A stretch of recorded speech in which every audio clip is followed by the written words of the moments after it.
You're the only original member remaining in the band. Is the group you brought along for the tour basically going to be the permanent Men at Work? Or No, change? it's just till the end of the Japanese tour. It's just it was put together very quickly for the Australian tour and this tour, and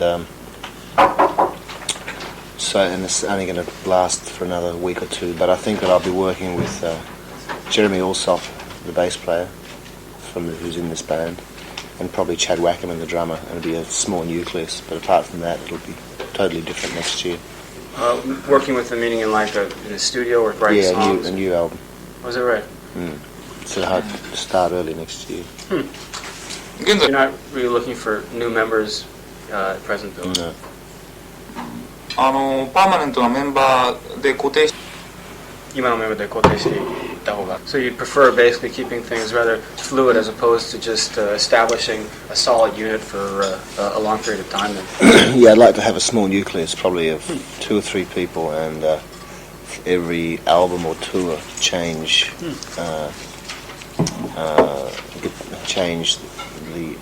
have different saxophone player, different guitarist, different keyboard player, hopefully sort of young players, and just keep it moving, as you say, keep it fluid. And you, the bass player and the drummer, would be the nucleus? I think so, yeah, at this stage that's what I'm thinking, because they're very fantastic. Fantastic. 最後の方はデメリットとしてはそういうふうな感情で How about the pluses and the minuses of operating within a band? I mean, there's obviously the benefits of not having to shoulder 100% of the responsibilities when you have other permanent band members. And what do you consider to be the advantages and disadvantages of the band situation? Well, even if you have a permanent band, you still have a lot of responsibilities. And usually, if there is a band, responsibilities usually fall on 1 or 2 people anyway. But I worked with a permanent band for 5 or 6 years, and that fell apart due to a lot of complicated reasons. But so I don't have any desire to jump straight back into that same situation, which is an unknown quantity of working with sort of 5 or 6 new people. I would rather just let the band develop over a period of time, and if you do happen to meet people who you usually end up, if you are in a band situation as opposed to doing a solo record, you usually end up after a period of time, if you work with somebody for a period of time, you don't actually, it's not as if, join the band. It just develops over a period of time, and you find that you can in fact work with these people. It's just a matter of working out who you can in fact work with, and let that relationship develop, as opposed to choosing members and then just getting them to join and this is Men at Work now. I have no desire to do that again, and there's no, as far as I'm concerned, there's no disadvantages at this stage. 前のバンドはね、I'm sure you've already gone over the various some of the details of the departure of the other band members. Did it have anything to do with the quick climb to fame there? I think we parted ways with the rhythm section in '84, and the quick climb to fame I don't think caused a split up, but it did act as a catalyst, and the problems were always there, but I think that the large amount of success exaggerated the problems, or brought them to a head with the rhythm section. But after that, there was 3 of us, myself and Greg Ham and Ron Stryker. We made Two Hearts album, but with both Greg and Ron, there was no personality problems, no at all. It was just when we finished the record, I think Ron Stryker, for example, wanted to do a solo album, didn't want to do Men at Work music anymore. A very different kind of music, and Greg just didn't want to tour and if you're in a band such as Men at Work, it really takes over your life, and you haven't really got any time for any other projects or any other part of your life. And you think you want to stay at home, work on film, music, do different kinds, and write and concentrate on his writing, and didn't want to tour and just do everything that is involved. And coupled with that, with Greg, the Two Hearts album didn't do as well as the first two. And I think that basically he was fairly disappointed by that, because it was very much his baby as well as mine, because he wrote a lot more songs on this record and we both produced it. So I think he got a little disenchanted. That was Greg, you said? Yeah. The business of, you mentioned being a member of Men at Work and how it does take over your entire life. There's also the general business aspects of the rock business, touring and whatnot, that kind of tends to wear down those involved in it.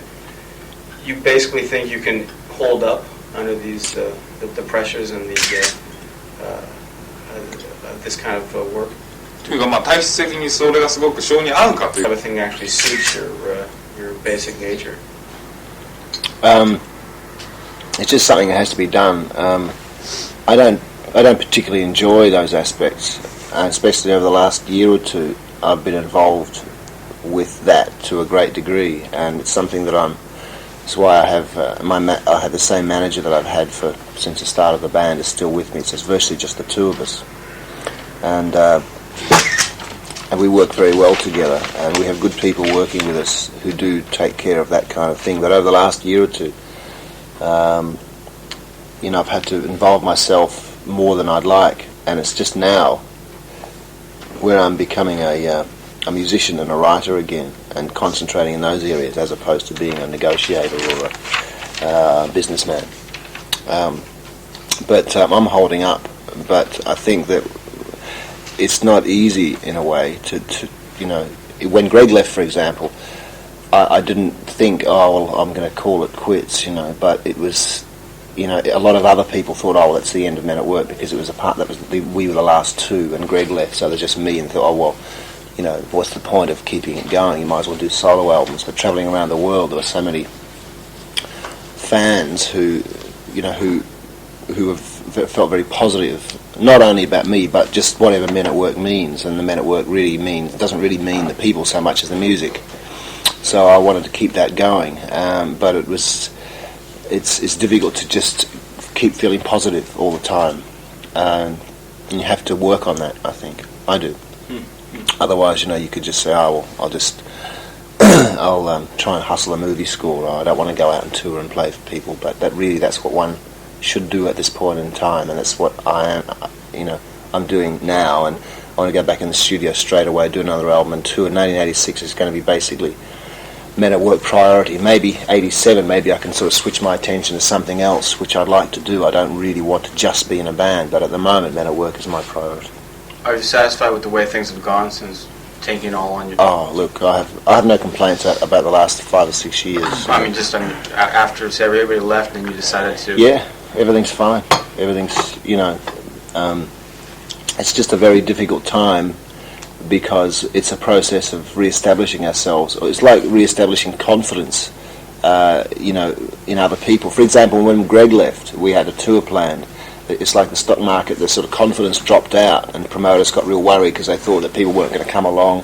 They thought that the tour wasn't going to happen, which is one of the strongest reasons for doing it, was to re-establish just the fact that the band is still going in people's minds. The world of rock and roll is often associated with, a lot of partying and a lot of having fun and whatnot. However, serious artists will try to discipline themselves and try to form some sort of a mold that they can work in, to sort of separate themselves from all that and just be able to concentrate on creating music. How about in your case? How do you handle the situation?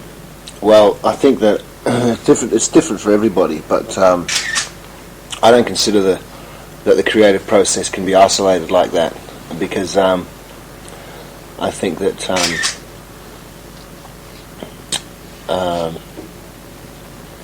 For example, if you go out with some friends down to a pub or a hotel and you have a few drinks and you have a bit of in a sense party, you may get a very good idea out of that and go home and write a tune. If you sit at home and discipline yourself, you may sit there and do nothing. It's different for everyone, but I think that it's just in my case, I have to discipline myself because I enjoy my friends. I enjoy having fun. So one has to compensate by keeping fit, both physically and mentally, in some way. Otherwise, it's very, very easy to not even realise that you're not really being as creative as you used to be. So one of the things I notice most is years ago, before you achieve any level of fame, if you like, or just being recognised, is you're totally anonymous, and you can walk around, get on a train or get on a bus and just write things down and observe people. And once you become successful and people know you become observed. So in a sense, you lose a lot of your anonymity. So that's one thing I noticed that has affected me, is the fact that you just can't be. I'm not complaining about that, but it's just something that affects the way you write songs, for example. Does have a difference if everybody knows who you are. Do you ever find yourself slipping off into like getting into a position you don't want to be in? Like, for example, getting a little bit lazy, getting a little bit too complacent. Yeah, you can. How do you handle that? Well, you just have to realise that if you realise that you're becoming complacent, the problem is really no longer there if you act on it. So for people who don't realise that that's setting in is a bit of a worry.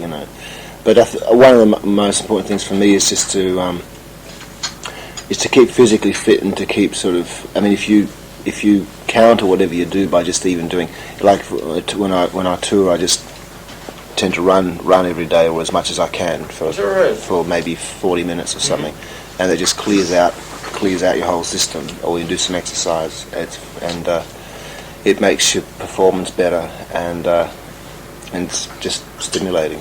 I mean, people do it in different ways, but I just find, if you're in a hotel rooms every day, just actually getting out. You can do exercises in a hotel room, which I do, but you're still in those four walls. Whereas if you just get out of those four walls and sort of say run out of town or run, like in Australia we were doing a lot of country towns, and so we're staying and you could just get out of the hotel and run down a country road for 20 minutes, turn around, come back, and have a shower, and you're electric. So those kinds of things help me personally. Some people don't like doing that, but I particularly enjoy it. I would imagine that after all the touring and the excitement of '83, it must have taken its toll on you, and that maybe at that time you felt the most need to recharge yourself and maybe get yourself back into shape, or was it the opposite? Well,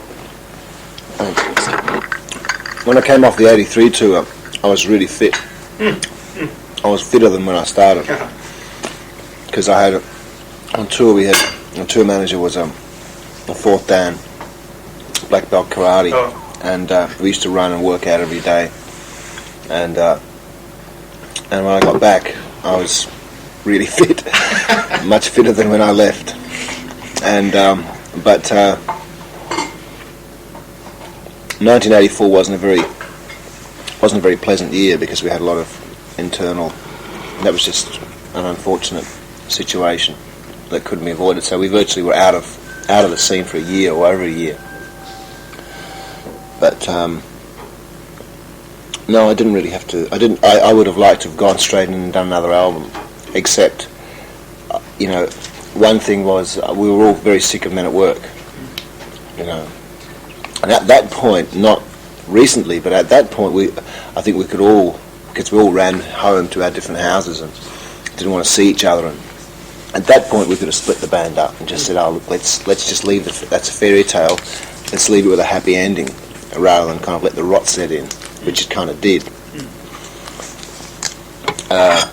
But as I say, when I went overseas, and it was the band at that stage was such a new band for the rest of the world that, you know, at the risk of sounding like a cliche, I felt, and still do, felt quite a responsibility to keep Men at Work going, you know, because I'm the only one left, you know. And Greg, when he left, said to me, "Look, you know, you should keep going." He just didn't feel the commitment anymore, and knew that I'd come up with new songs and knew that the band would have new life. Seems amazing that they were able to leave like that. Did the success over that short period of time basically set everybody up financially for life? I don't know whether for life, but no one's short of a quid, you know. Yeah. But I think that you see a lot of people say that. They say, "Oh, how could they leave?" Because it was, you know, like it was really successful. But the thing is that the success, or the amount of success we had, was never the yardstick. You know, the huge level of success. So in the end, it wasn't hard for people, for like Ron and Greg, to leave. Otherwise, they wouldn't have. You know, they would have thought, "Oh, this is a gravy train," you know. But that's not why we were into it in the first place. And you know, I mean, probably you would have to speak to them to get there, because it's always a bit difficult when you're speaking second hand. But they really want to make the music that they want to make, you know. And I think that just being in a band is just one way to make music, you know. It's a very good way, but as I say, it's just all encompassing, you know. It doesn't leave one much time for anything else, really. If you're doing it properly. If you look at, say, for example, next year, when I finish this tour, I'll finish in Japan, in Sapporo, on December the 4th, and go back home and start doing demos for the new album, which will take probably December and most of January. I'm going to head overseas, try and find a good producer. That'll probably, to get into the studio, probably take another couple of months. Do an album, probably take to the middle of the year or a bit after that, and tour. And there's 1986 gone, like that. So, you know, your life is pretty set out once you embark on doing an album and a tour. There's a year, or even more than a year. Like, say, ZZ Top, they're just about to start a 14-month tour. It's 14 months every single night in a different place. You have to like it to do it. Yeah. It's going to overlap, but the period of time from the end of the 83 tour until the release of the latest album was quite long. I would imagine it has a lot to do with the fact that the members left and finding new members, the members leaving and whatnot. What are the details, though? I mean, why was it that long? It just basically took that long to get all the legalities worked out. You know, because it was just all, it wasn't a very nice process. You know, everyone had their own solicitor. Is that right? Well, not really. There were two schools, and it just took basically a year to get it all settled. What kind of legalities were we talking about, though? Royalties and that? Not so much royalties. That was always pretty set. I mean, that was set. Stuff, yeah. Just because because Men at Work was set up. You know, right even from the start, before we had any success, it was always set up to look after everybody. And once you have a dissolution of some kind, and basically, you know, just having 3 or 4 new members left out of the 6, everybody has to have, you know, like the rhythm section had to have legal representation, and they had different solicitors. We had a set of solicitors, and just everything takes a long time to read, you know, and it wasn't, I would say, a very amicable. They didn't really want to leave. Was that right? So it was just a situation of. I mean, the thing was either. See, Greg and Ron and I were going to keep working together. I mean, and if there was a problem, well, we were just going to get another name and start a new band. But we thought we might as well keep the name Men at Work, and basically just, it's like this. It's a situation of, if we ever sat down at a table, the whole band, we probably could have worked it out in a few weeks, easily. But when you have solicitors and people involved, it takes a long time for a number of reasons. They want to get the best deal for their client, and also they make a few bucks as well, you know. But basically all it's like any company stuff, any company structures. If you're going to have people leaving or people coming, people going, it takes a long time. So you just basically had to pay them for the use of the name then? Well, that was one of the one of the questions that was in different people's minds of whether there is in fact a value put on the name of the band. And there's still really no that area is still very there's no real answer to it. It depends on the amount of success you've had. So those two fellas kind of think they've been short-shrifted, or? No, they haven't been. No, they haven't been. No way. Oh. They're doing okay. Thanks very much. Yeah. How do you do? No one gets shafted in this band. Is that right? Yeah. Okay. It's probably one of the exceptions Uh-huh. where everyone did okay. Who made out good? Yeah. Yes. Could it be a case of you really enjoying what you were doing, like touring and all and whatnot, but maybe the other guys, once they got back to Australia, kind of felt that they wanted to get back to normal and get back to life as it was before? No, I think it's you can't simplify 5 years working every day with 5 men to just something like that. The reasons are very complicated. They're very emotional, and you have to understand. I mean, we went from playing. It didn't happen just overnight, but still, if you look at it realistically, we went from playing in front of 20 people, then 200 people, then 2,000 people, to over a period of a couple of years, to playing in front of 150,000 people in California, or 15 between 10 and 20,000 people every single night, and during the course of that broke all these records, became successful pretty well everywhere in the world, which is it doesn't normally happen, and it happened on the strength of one record really.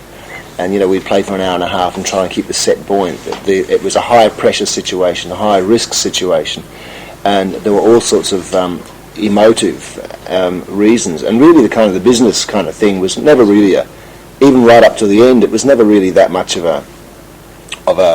Everybody sort of says, the problems were caused by royalties and stuff. I mean, that was never, because that was always set. Everyone knew what they were getting, and that's exactly what happened. But the problems were basically philosophical, musical, personal, just a direction you wanted to go, and feeling very strong about that, and just realizing, well, look, once you get to a certain level, you work out not who you have to work with, but who you want to work with, because I wasn't really, as I say, when I came off the 83 tour, I didn't really care whether I was in Men at Work anymore. I could have quite easily gone off and just started something else. That was my frame of mind for quite a few months, until Greg came down, in fact, to my house and said, look, I really think that we should keep Men at Work going, And I said, oh, really, because he hadn't really said that before, And Ron came round, we just started playing each other our songs, and we started to get excited again.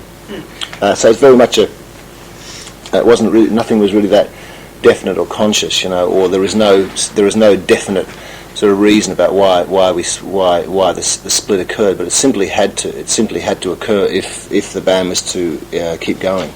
Seems like everybody kind of realised that in the end, Seems like a very refreshingly detached way of looking at your position in a band, because somehow you can imagine, people in your situation, like being 45 years old, 5 guys showing 5 different limousines at a dinner club, and then playing a set consisting of like old hits and whatnot. Yeah, that's the thing. That's the point where it can get to. Yeah, I mean, there are bands around where that occurs. Yeah. I mean, you hear horror stories about the Beach Boys and things about them hating each other, or the Crosby, Stills and Nash, all these bands who are reuniting. I mean, who are still great in a way, and you can imagine, hey, listen, somebody says you got to go out and tour because you owe this guy $100,000 or something, or you're in debt up to the hilt, or simply that's what they do, they don't do anything else. So they get together every now and again and arrive in the different limousines and do the set and try not to strangle each other in the course of an hour and then get off, and go home, But I think that would be probably, that's not what making music is. Oh. I'd rather someone shoot me before that happens, sort of, end it now, before it gets to that point, because I think it's I don't know. It would be incredibly depressing to go through that, I think. But then again, I think that's maybe the result of age and desperation from owing money having set in. It causes that type of thing. No, I think it's also a case of not really. I mean, I kind of believe that you make your own. I don't know what the expression is, but make your own bed or something. I mean, you either look after business, which isn't really that difficult to do. All you've got to do is have a reasonable sense of whether this guy is lying to you, or you have to be just a reasonable judge of human character to know whether someone is ripping you off, or whether you've got the right management, the right people working for you, the right accountants, the right lawyers, and whether you're in fact running up bills that you're not aware of, and it's very, very easy. It's very, very easy for that to happen. I mean, you can go through a period of 2 or 3 weeks where you run up $100,000 in pre-production before you start a tour. Now if nobody comes along to see those shows, you're up for an awful lot more, and the record company, nobody gives you tour support anymore. It's you pay for it. Things like that. You just have to sort of keep tabs on that all the time. That's one of the reasons for not touring, and reasons why people only really tour on the back of a hit record. And people say, why don't you go out and tour and build it like that? But it costs an enormous amount of money, and people demand so much these days. Audiences are not, they have so much hither, like videos and things, that you must, play and put on a really good show. Otherwise, people get bored, because they can go home and look at a video that's more exciting. Playing live, you just can't stand there and just play the guitar. You have to give people a good reason to actually go out and see a live act. So in other words, you have to have a good production. You can't sort of let's put 3 lights up. They won't know. It doesn't work anymore. It did once. But not anymore. It works with Springsteen. Pardon? It works with Springsteen, to have no ornamentation. Yeah, but he has a huge production still. He has an enormous amount of lights and a big production. But what I mean by production is just, it doesn't have to be sort of, you don't have to have... a dragon. yeah, that's right. And massive explosions happening on the stage. It doesn't have to be, like that, but but I mean, you either sort of love Springsteen or you don't, really. I mean, I guess he's an exception, yeah, he is an exception, but I can't see it myself, I don't feel that. Maybe I'm too cynical for it, but I think that he writes some good tunes and stuff. But I mean, I couldn't sit through 4.5 hours of anybody, I think we're leaving our friend there. So, you seem to have spent a lot of time making the third album. It seems like the songs were molded very carefully over a long period of time. Using that as a preface, what was behind that? Well, we didn't really. We spent. We spent 3 weeks on the first album, Business as Usual, and with Two Hearts we spent 3 months. And they gave us a lot more time to make the record. It gave us a lot more time to spend in areas that we would have liked to have spent, making the first 2 records. Except we didn't have the budget, we didn't have the money to be in the studio for that long. So what we did was Greg and I we worked really, really hard on this record, on Two Hearts album, in areas such as we experimented a lot more. We used a lot more keyboards. None of the songs were road tested, in a lot of ways, and so in that way they weren't in fact moulded, because when you play songs live over a long period of time, you tend to sort of whittle them down, and really the song, you just go in and the song's cut and dried, very to the point. With these tunes, we really went in and we'd maybe lay down a guitar part and sort of listen to it for a day or two, or a keyboard part and listen to it and just decide whether we liked it or not, and then we'd maybe get rid of it and do something else. So really the process was, there was a lot more experimentation involved, and also Greg was writing more songs, and he likes to spend time just he doesn't write just to do them really quickly. So, what was the question? Well, so then how is it that you ended up spending so much time? Why the shift to that kind of an approach, as opposed to just the 3-week type of approach? Well, I think it was a conscious decision. I don't really think that anybody, unless you have like a band where all the songs are set and all the arrangements are set and everything is set, where you can go in and just go bang and do a record in a couple of weeks. And it's a natural progression to say, because we had a certain amount of time to do this record in, which is how we did it, because we wanted to make a better record. Basically, that's why we took the time, is because we wanted to make it better. I think we did, but that's just a personal appraisal. I feel it's definitely my best work, and I think that Greg would agree.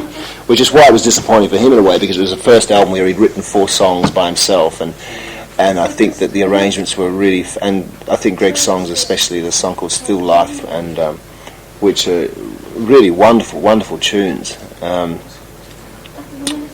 which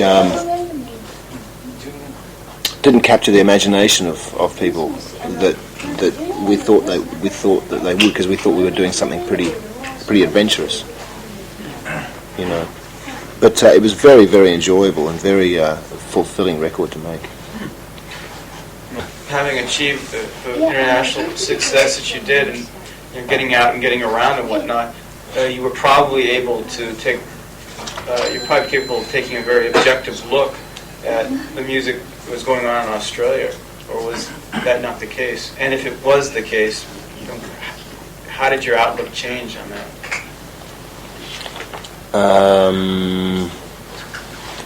If you have international success, it puts Australia very much into perspective. Yeah.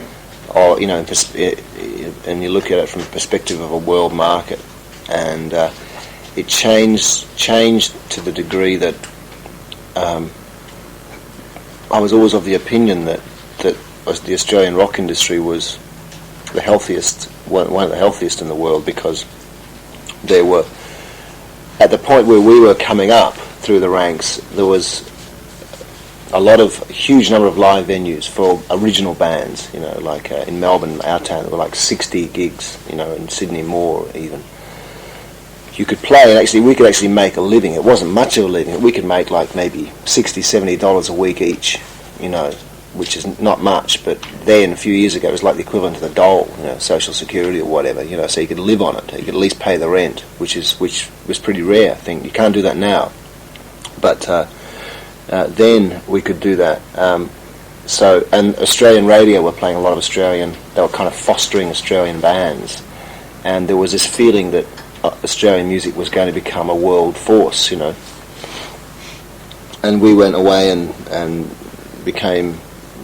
did what we did, and it did to a large degree open the doors for a lot of bands, because a lot of bands got signed, and then nothing happened, and then nothing happened. Bands that I think there's quite a few Australian bands should have done better than they should have done better than they did, and there is a mentality in Australia which still exists, which is negative, I think.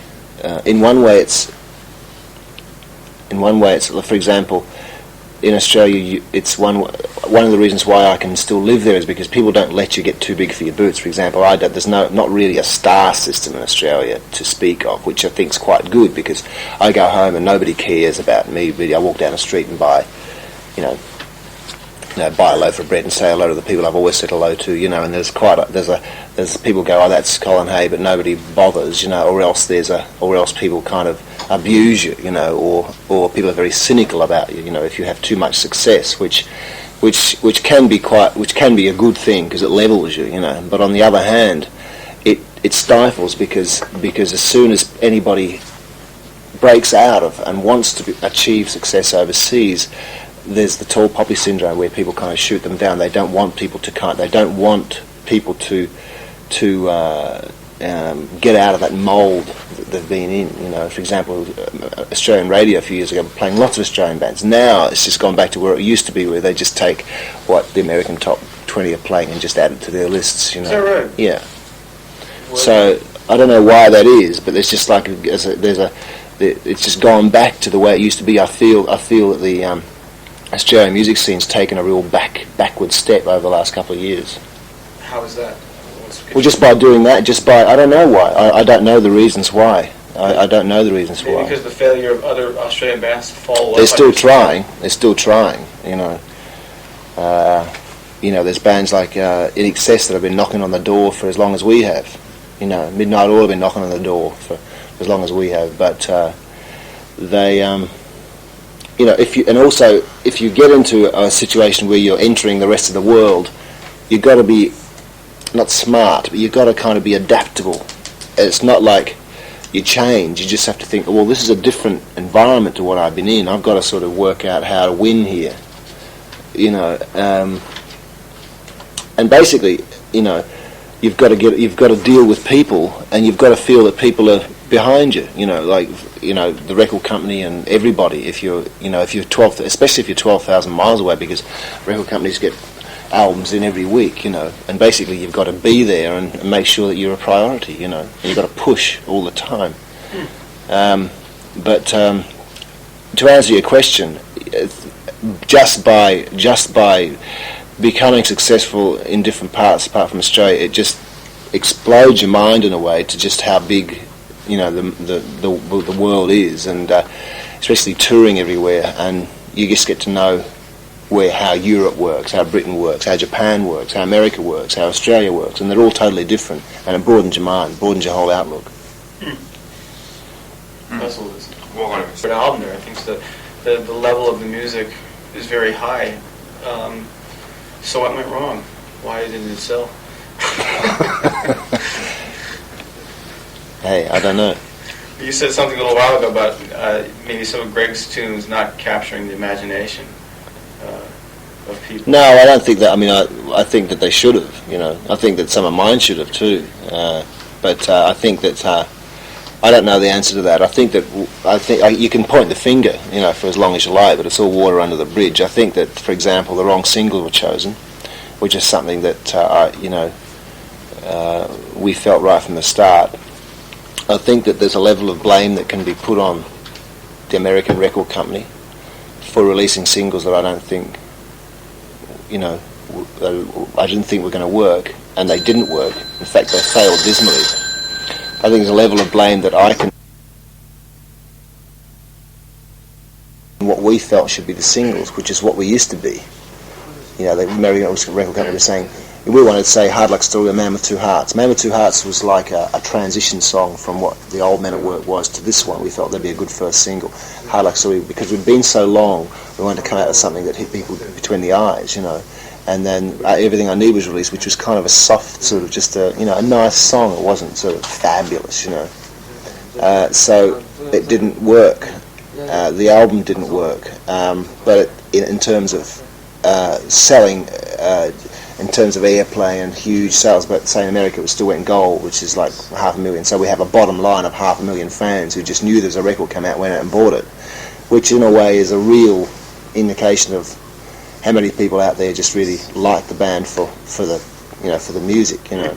So in a way I don't really mind, although, you know, it would have been nice to sell 5 million records, but I mean, hey, you know, you can't get depressed about that, you know. You guys have got to keep going and do another one. But there's lots of reasons, and also maybe there's a backlash because we were so successful that maybe just people just thought, oh, you know, don't really want to know. And also I think the main thing was that we had no visibility for 18 months. I think that's the main reason, was we just were out of action for too long. On the first couple albums, you said you were pushing the singles you wanted to put out. Well, we didn't really even push them. We just said these are the singles. Was that right? Yeah. Did the record company come to you and say, no, we want these, or we want different ones? Not with the first two. They just took your word? Well, we worked with Peter Carpen, who signed the band, who's in Australia, and we had Who Can It Be Now, we had Down Under and Be Good Johnny. We just we did the film clips, they cost $5,000. It was like no outlay for them, you know. The American company didn't cost them a cent, you know. We made the first record for We made that on a shoestring budget. 3 weeks at studio, boom, you got an album, sells however many records it sold. So the American record company didn't even, they didn't really care because they didn't have that much to lose. So they just put out Who Could It Be Now. And also, the American record company rejected the album twice. It sold 400,000 or 500,000 albums in Canada before the Americans even released it. Is that really? And everywhere around the world. And finally, when the radio started to play it, and finally when they realised, there might be something in this, then they got behind it, and it went through the roof. So, but then, we were virtually in control. They didn't really know what was going on. We were saying, and these things that we were doing it right. And the second album, we did as well to a great degree. We record the second album, we'd say this is the single, we'd send them the song, they'd get excited about it, we'd do the film clip, and boom, it worked like that. With the second album, I think we worked, it was Overkill and It's a Mistake, which worked pretty well, obvious singles. The third album, it took so long, and basically everyone in America, Britain, Europe, in Australia, had different ideas about what the single should be, so there was a level of confusion. And I think that the record suffered because of that. There was no real worldwide cohesion and positivity about the record. That doesn't matter, because there's another record around the corner. One last question here, the hypothetical one. Let's say you put out a record that you had 100% confidence in, and it just fell flat. Fell absolutely flat. Are you the type of person who would go through a lot of trial and error to produce something new, or pretty much stick with what you have and stick with what's in your mind and kind of wait for the times to catch up with you? Which type do you think you are, if you had if you were able to pigeonhole yourself in either of those two types? Well, neither of them really, but I think that really what I have to do is just. One of the reasons, for example, with this next record, I want to get a producer, is the fact that I write songs. That's what I do, and I write songs in many different styles of different directions, and I could sort of go in either one of in either one of those. I could sort of do a variety of styles in the next record, or just kind of stick in one way, maybe just with a certain kinds of instrumentation or styles of music or whatever. But one of the reasons why I want to have a producer is I want to be directed with the next record, because usually I've been pretty much in control of what I do, and I want to work with a great producer who I can work with, and who can give me very, very strong direction about, and say, do this, that's a great idea, or that's another great idea, that's another great idea, and just point me in a way, because I just want to perform well, write songs and perform well for the on the next record. But I don't think about, will I do the same thing. I just do what I do, and always try to do new ideas and different ideas, and keep moving forward and not staying in the same place. I think that's what everyone tries to do if they're true to their art, if you like. Producer would make that much of a difference. Yeah. Well, I don't know. Oh yes, a great producer can. A great producer can make mediocre records great. I think that mediocre songs great. And for example, if I think about an example, if I think about, say, the Thriller album, I think there's maybe three good songs on that. The rest are very, very average, but Quincy Jones made that record sound incredible. That's what a good producer can do, and I'm not really looking for a producer to do that. What I'm looking for is, because there is only me, if you have a band, it's more, often the music is already there, but I want, a good producer can do lots of things. For example, even management and different producers. The manager of Tina Turner took Tina Turner's career, got two or three great producers, great songwriters, and put it all together and did it right, and produced a great record, And what you're trying to do, no matter what area of the business you're in, is you're trying to make a great record. You're trying to make great music. That's what I'm trying to do. All right. Thanks a lot.